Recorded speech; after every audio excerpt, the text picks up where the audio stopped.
Olá! A cada dia cresce o número de casos de doenças provocadas pelo mosquito Aedes aegypti.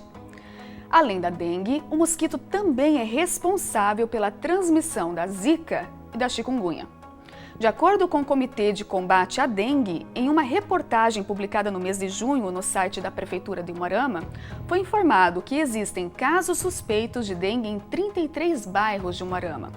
São 790 casos de investigação, dos quais 39 foram confirmados e 371 casos são negativos. Há ainda 81 casos suspeitos de febre chikungunya, sendo que destes, 61 já foram descartados e nenhum foi confirmado. O mesmo número se repete para a suspeita do Zika vírus, porém somente 2 casos foram confirmados. Portanto, a melhor forma de evitar a contaminação e a manifestação dessas patologias é a prevenção. Medidas de combate para reduzir a proliferação ou até mesmo erradicar o mosquito. No programa Saúde e Consciência dessa semana, vamos receber a professora doutora Zilda Cristiane Gazin, professora pesquisadora do Programa de Mestrado e Doutorado em Biotecnologia Aplicada à Agricultura da Universidade Paranaense, que estuda a extração de óleos essenciais capazes de matar o mosquito Aedes aegypti. É a ciência contribuindo para o combate do mosquito. É daqui a pouco, não saia daí.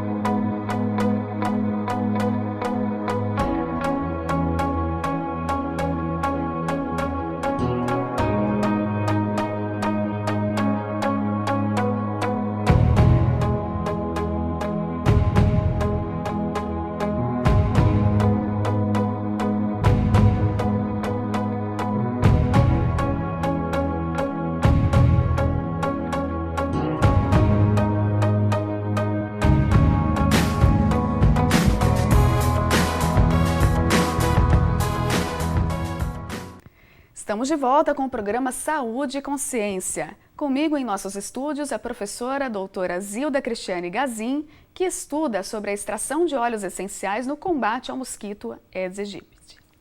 Professora, é um prazer imenso recebê-la em nossos estúdios. Muito obrigada pela sua participação. Obrigada pelo convite.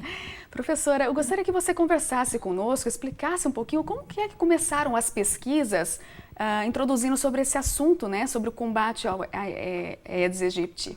Como que foi isso? Certo. Como você disse no início do programa, são medidas muito simples para a erradicação dos focos.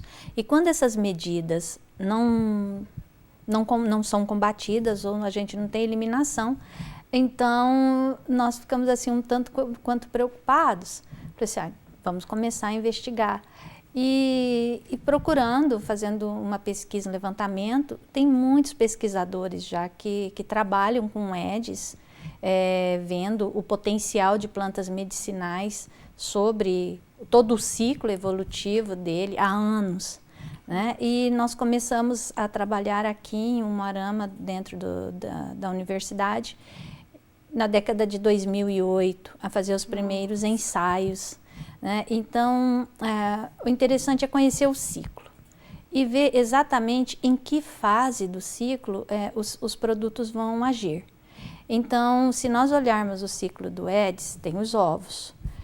E aí tá, a planta ou o produto que está sendo investigado, ele é capaz de inibir a eclosão dos ovos? Isso é muito interessante, porque aí você já elimina desde o começo, não deixa evoluir. Reduz a proliferação do mosquito proveniente, com certeza. Sim. A segunda etapa seria o estágio larval dele. Então, a planta tem, o produto que está sendo investigado tem capacidade de matar essa larva?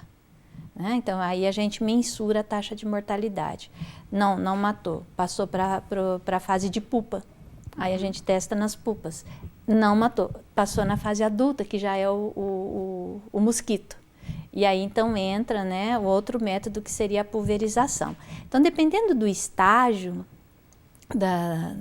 que esse mosquito apresenta na sua evolução, nós vamos ver onde é que está agindo o produto ou produtos, né, uma vez que na nossa linha de pesquisa nós trabalhamos com óleos essenciais, extratos de plantas, isolamos alguns compostos, por exemplo, o óleo deu atividade, mas quem dentro do óleo é responsável por essa atividade? Então aí nós temos o cuidado também de trabalhar com os isolados.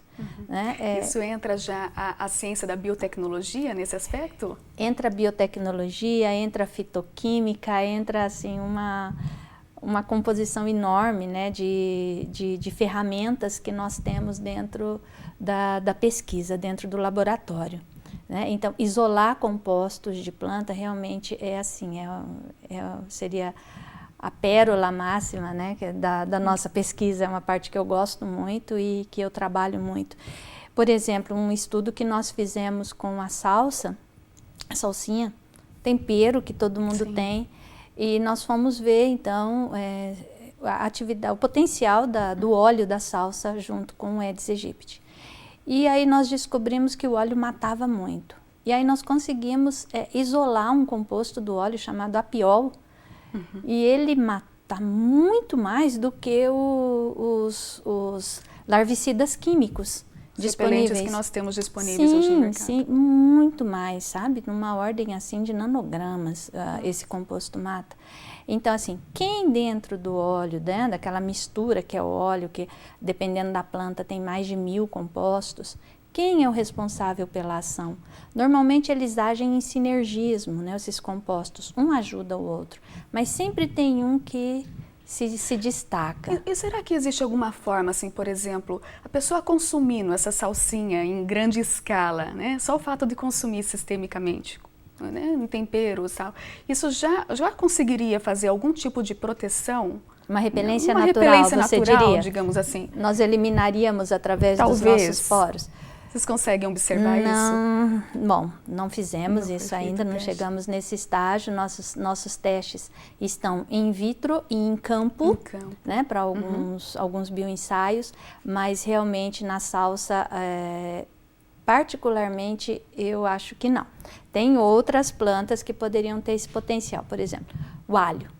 Quando nós ingerimos o óleo de alho, então o óleo ele sai, pode ver que pessoas que consomem muito, elas têm assim um cheiro, né, forte de alho. O alho é um repelente, né? Nós estamos com uma outra planta que é o pau d'alho, né, rico em compostos sulfurados. Então, talvez, mas eu acho, professora, que ninguém ia querer exalar cheiro de alho pelos poros, né? Cheiro que, pelos certeza. poros. Existem estudos, né? Existem estudos muito interessantes com a lavanda. A lavanda é o único óleo seguro que já tem muitos estudos que você pode fazer uma ingestão oral dele. Então existem cápsulas de óleo de lavanda. E a lavanda ela tem um composto que é o linalol, e ele tem uma atividade muito interessante, antimicrobiana. Não sei quanto à repelência, então aí teria assim que ir para a bancada, né, e começar a estudar. Esse é o papel que a ciência tem, né, porque seria bastante interessante. Tem muitas pessoas que não gostam da aplicação tópica do produto, ou se não, mesmo com filtro solar, quando a gente vai pensar em filtro solar, que não passa, né, no período, reaplica, em função do trabalho que dá mesmo para fazer essa aplicação. E talvez pelo consumo no alimento, seria uma forma, mais uma forma também de conseguir fazer isso. É o que está sendo muito investigado, o uso oral, e aí você acaba eliminando naturalmente aquele composto pela pele. Quando nós falamos de Aedes, de controle, tem várias formas de fazer esse controle. E existem plantas que elas têm esse efeito repelente natural.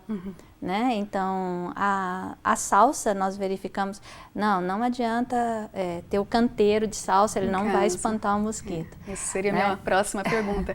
Porque se você pensar, né? Então talvez se eu cultivar um pouquinho de salsa em casa, né? Quem sabe eu não consiga ter esse efeito também no meu ambiente. Mas sim, nós não verificamos, nós já testamos com um mosquito adulto.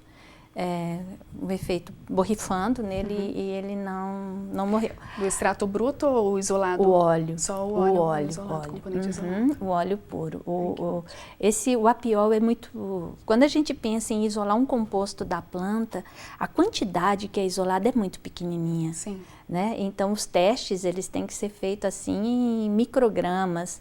Então, a gente usa uma quantidade infinitamente pequena, né, para mensurar aquela atividade. Porque teria que ter, para eu conseguir 1 grama de apiol, eu teria que ter uma quantidade enorme de salsa, uma quantidade enorme de óleo, né, para conseguir tirar.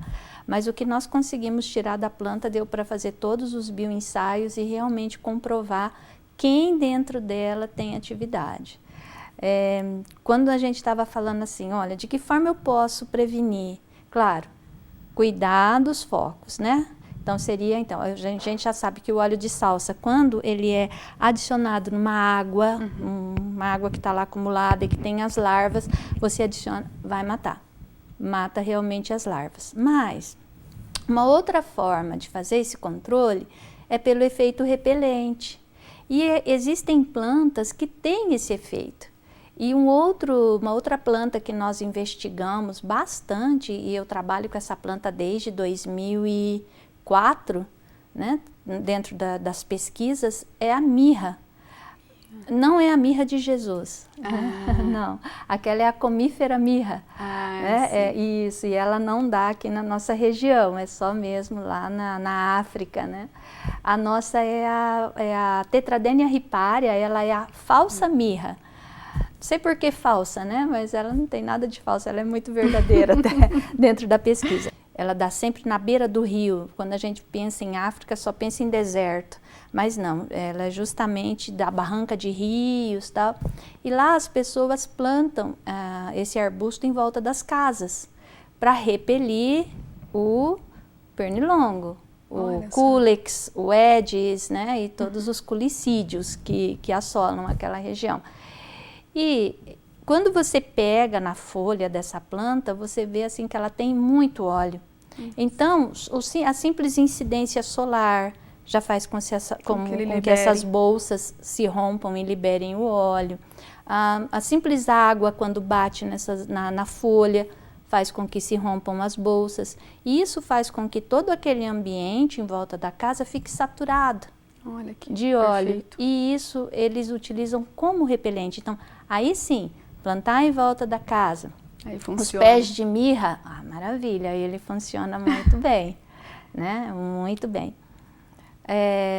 Uma outra planta que aí já seria um efeito diferente no controle é a crotalária.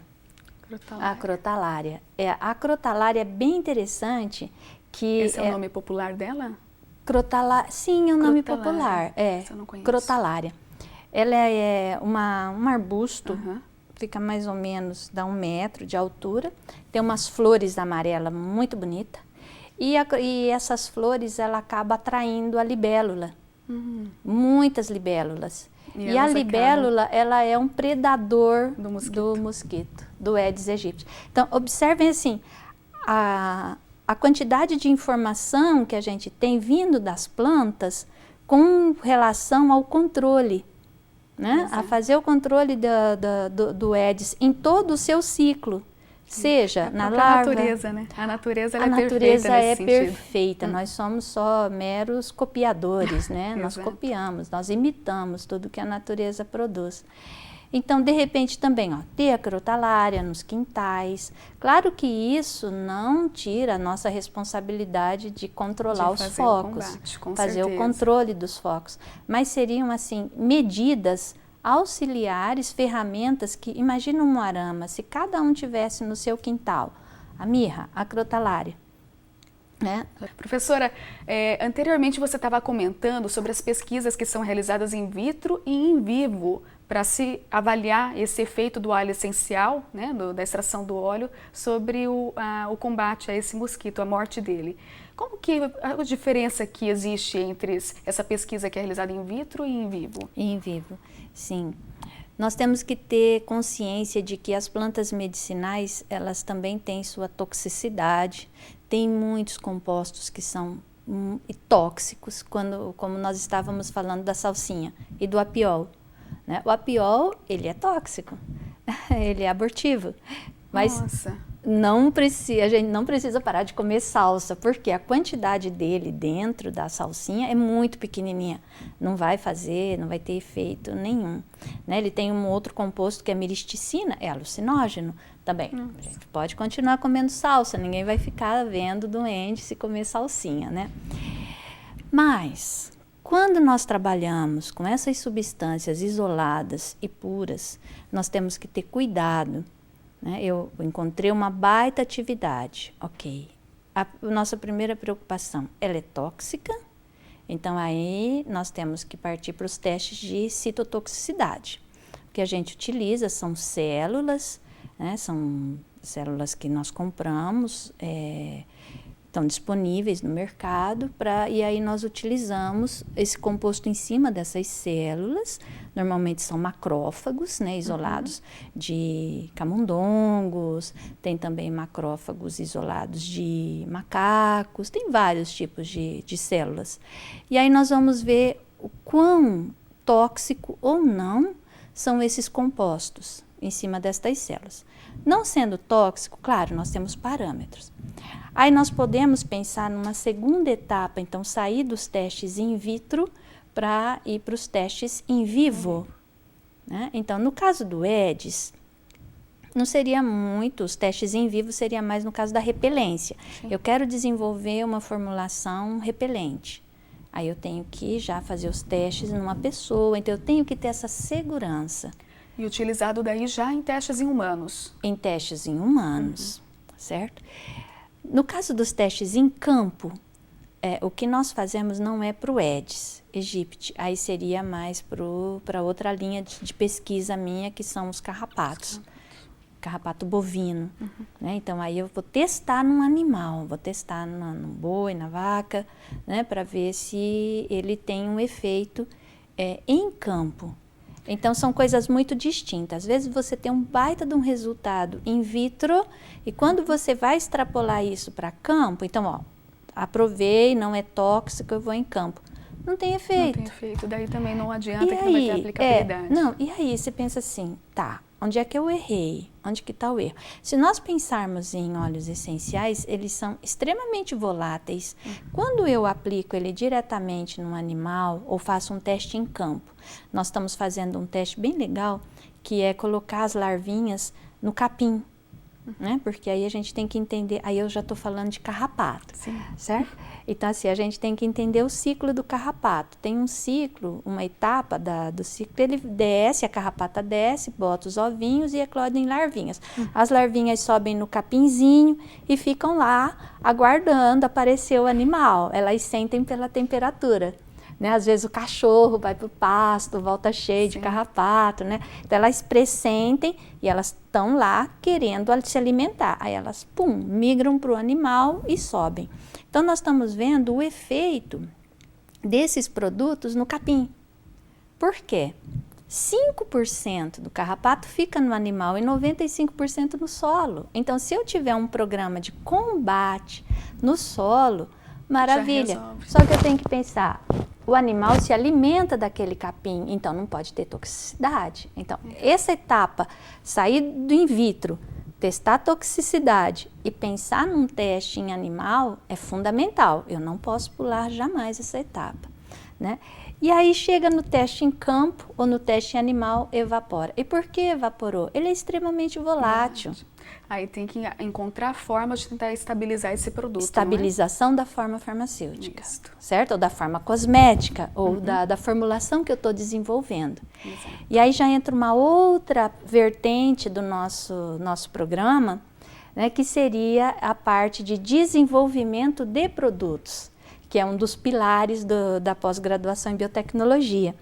E aí nós vamos então inserir essas moléculas dentro de ciclodestrinas ou lipossomas. Então nós temos temos que encontrar uma forma de estabilizar a formulação para que aquele resultado fantástico que eu obtive lá in vitro, na placa, eu consiga ter, né, em vivo e em campo.